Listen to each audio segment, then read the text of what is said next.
Idol, grabe. Solid na solid ang nangyari kagabi. Isa na namang goal achieved ang tinupad ni Mikoy sa live at hindi lang basta-basta ha. 10 yellow super chats, dire-diretso, walang patid, walang preno. Dito mo talaga makikita kung gaano kalalim at katotoo ang suporta ng mga solid Mikoy supporters. Hindi ito basta numbers lang sa screen, hindi ito simple goal achieved. Ito ay pruweba ng pagmamahal, respeto, at paniniwala nila kay Mikoy at Krista. Nakakabilib kasi bawat palipad, ramdam mo yung sinserong hangarin ng mga supporters na makita silang umaangat, lumalaban, at patuloy na nagbibigay inspirasyon sa iba. At si Mikoy, kita mo talaga sa mukha niya yung saya pero may halong pagka-overwhelm. Hindi dahil sa pera, kundi dahil sa tiwalang binibigay ng tao. Para sa kanya, bawat super chat ay pangtulong, pangdagdag pondo para sa mga beneficiaries niya, at syempre, para kay Krista rin. Kaya talaga sobrang saya niya kapag naririnig niya ang pangalan ng Mikoy supporters sa live. Kasi alam niyang hindi siya nag-iisa. Pero eto pa ang mas malupet. Idol, si Krista, pinagkaguluhan na naman. Grabe yung bagong look niya, ibang-iba pero napakasimple, napakaganda, at napakalambing ng dating sa camera. Yung aura niya kagabi, parang fresh na fresh, parang mas blooming, parang mas confident. Hindi mo alam kung naka-magic yung ilaw, yung angulo, o talagang siya mismo yung nag-go-glow. Basta isang tingin mo pa lang, mamamangha ka agad. Yung mga supporters, halos hindi mapigilan ang kilig at tuwa sa comment section. Ang daming nagsabi na bagay kay Krista, yung bagong ayos, yung hair, yung simpleng makeup. Lahat swak na swak. At dun mo mas lalong mararamdaman kung gaano kalalim ang pagmamahal ng solid Mikoy supporters. Hindi sila nandyan dahil lang sa pakilig, hindi sila nandyan dahil lang sa tandem, nandun sila kasi mahal nila yung mga tao. Mahal nila si Mikoy, mahal nila si Krista, mahal nila yung pangarap nilang dalawa, at mahal nila kung ano ang nagagawa ng tandem na ito sa ibang tao.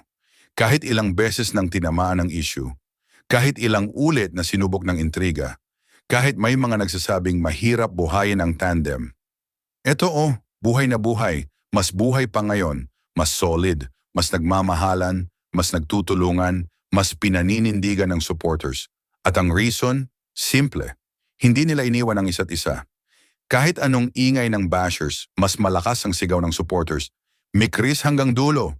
Kaya yung goal achieved kagabi, hindi lang goal ni Mikoy yon, goal ng buong Mikris community. Isang patunay na kapag nagtutulungan, kapag nagtitiwala sa isa't isa, kapag hindi nag-aaway-away, mas lalong lumalakas. Ang sarap pakinggan ng celebration sa chat, ang saya ng vibes, ang gaan ng atmosphere. Hindi mo mararamdaman yung toxicity, positivity all the way. At syempre, nakadagdag pa ang presensya ni Krista, yung simpleng ngiti niya na parang nagsasabing, "Thank you po sa inyo." Walang arte, walang pabebe, walang pastar, genuine, totoo, at marunong tumanaw ng utang na loob. Kaya naman mahal na mahal siya ng supporters. Hindi lang dahil sa tandem nilang dalawa, kundi dahil maganda ang puso ni Krista. At si Mikoy? Hanep, hindi mo masisisi kung bakit ganyan kalakas ang suporta sa kanya. Consistent, humble, mapagpasalamat, at higit sa lahat, hindi nakakalimot tumulong. Kaya bawat padala ng blessings, automatic may balik sa tao, may balik sa beneficiaries, may balik sa Mikoy's journey. Kaya idol, kung titignan mo ng buo, yung live kagabi ay parang celebration ng community. Celebration ng goodness, celebration ng teamwork, celebration ng pagmamahal. At celebration ng isang bagay na hanggang ngayon, kahit ilang ulit ng pinagdaanan, hindi nakakalimot ang mga tao. Ang kwento ng Mikris. Maganda ang simula, mas maganda ang takbo. At nakakatuwa kasi kahit papaano, tayo lahat nakakasaksi sa pag-angat nila. At kung ganito ang suporta, hindi lang goal achieved ang makikita natin. Marami pang milestones ang bubulaga sa mga susunod na araw. At dito mas lalo pang sumabog ang positivity kagabi. Kasi hindi lang basta goal achieved ang nangyari. Hindi lang bagong look ni Krista ang pinag-usapan. Kundi yung mismong connection ng Mikris community na hanggang ngayon ay matatag pa rin, buhay na buhay, at mas umiinit pa ang suporta. Kagabi, habang nagdaraan si Mikoy sa bawat komento, bawat pangalan, bawat pasasalamat, ramdam mo talaga na hindi siya yung tipong host na nagbabasa lang. Hindi. Binibigyan niya ng halaga ang tao. Yung boses niya may lambing, yung mata niya may sincerity, yung pasasalamat niya totoo. Kaya naman hindi nakakapagtaka kung bakit todo padala ang mga supporters sa super chat. Hindi dahil napipilitan sila, kundi dahil gusto nila.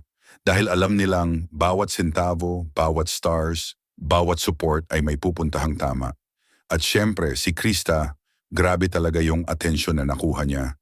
Parang lahat na palingon, parang lahat nagising, parang bigla na lang naging trending ang pangalan niya sa chat. Yung bagong look niya, ang daming natuwa. Yung iba nga sinasabi pa, Krista, bagay na bagay sa'yo, blooming. Parang mas maaliwalas ang mukha mo ngayon. At meron pang, Krista, ikaw na ang dahilan kung bakit naka-on ulit ang data ko. Ganun siya kalakas kagabi, idol. At ang pinaka nakakatuwa, hindi na nahimik si Mikoy. Talagang proud na proud siya habang binabasa ang mga comments para kay Krista. Yung subtle reactions niya, priceless. Yung pahapyaw ng ngiti, yung saglit na pagtingin sa camera, yung boses na biglang lumalambot. Halatang halata. Hindi mo na kailangan ng script, hindi mo na kailangan ng analysis. Nandoon ang connection nila, natural, hindi pilit, hindi showbiz. Kung tutuusin, idol, marami nang dumaan na issue, maraming gustong manggulo, maraming gumawa ng ingay para pabagsakin ang tandem. Pero kagabi, napatunayan ulit na walang kahit sinong anti ang kayang talunin ang pagmamahala ng supporters. Ito yung klaseng suporta na hindi natitinag, hindi bumibitaw, hindi natatakot, hindi napapagod. Dahil alam nila may nabubuong maganda. At yung line mo, idol, na hanggang ngayon ay buhay na buhay? Tama na tama, kasi hindi lang basta buhay, mas lumalakas pa. McChris supporters are not just fans. They are a community, a family, a strong foundation. At sila ang nagiging dahilan kung bakit kahit ilang bagyo ng issue ang dumaan, both Mikoy and Krista still stand tall, smiling, grateful, and unstoppable.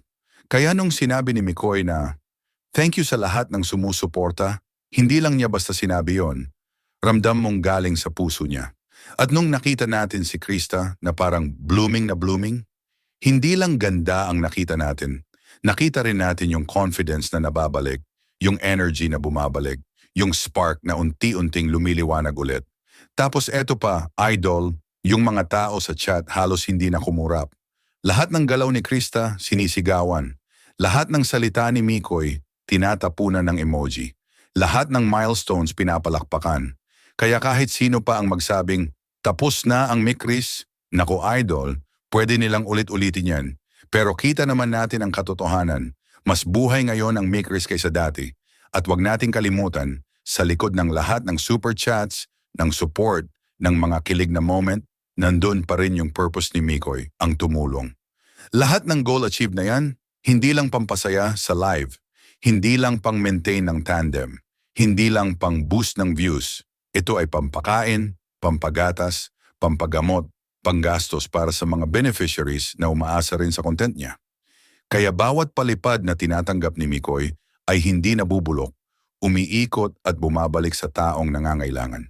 Kaya naman idol, ramdam na ramdam natin kagabi na hindi lang sila basta magka-tandem, hindi lang sila content creators, hindi lang sila pinag-uusapan, sila ay inspirasyon. Sila ay proof na kapag may genuine heart ka at may solid na sumusuporta sa'yo, hindi ka basta-basta mawawala.